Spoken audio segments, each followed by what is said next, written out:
So I want to say more about retirement and what does that look like in our lives, and how can we lean into the uncertainty that often presents itself.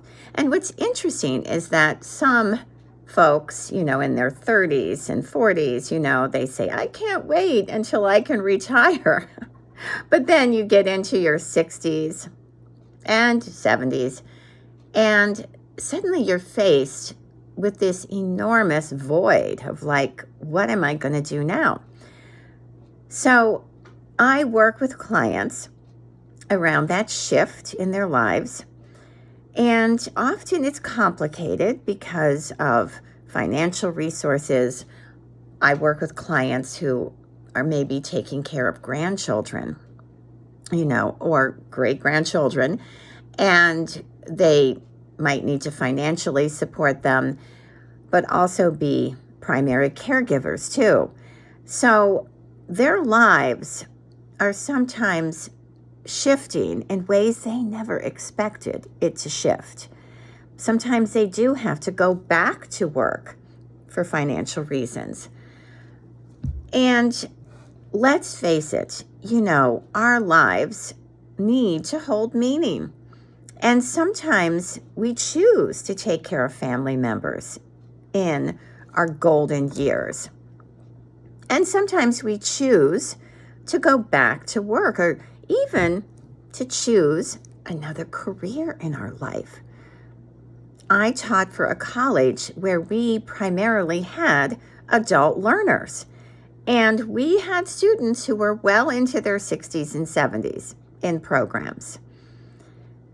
So as you think about change in your life and what is going to happen in retirement, it doesn't have to be this empty hole in your life. You can fill it in a way that gives you great meaning and purpose ahead. It isn't a time to necessarily give things up, but to just look at things differently in your life, to reprioritize your life.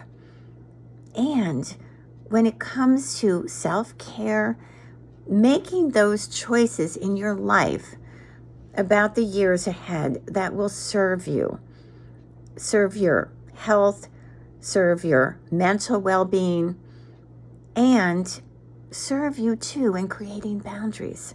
You don't have to be a caregiver in your later years. You can choose to travel. You can choose to maybe live abroad for a year or two.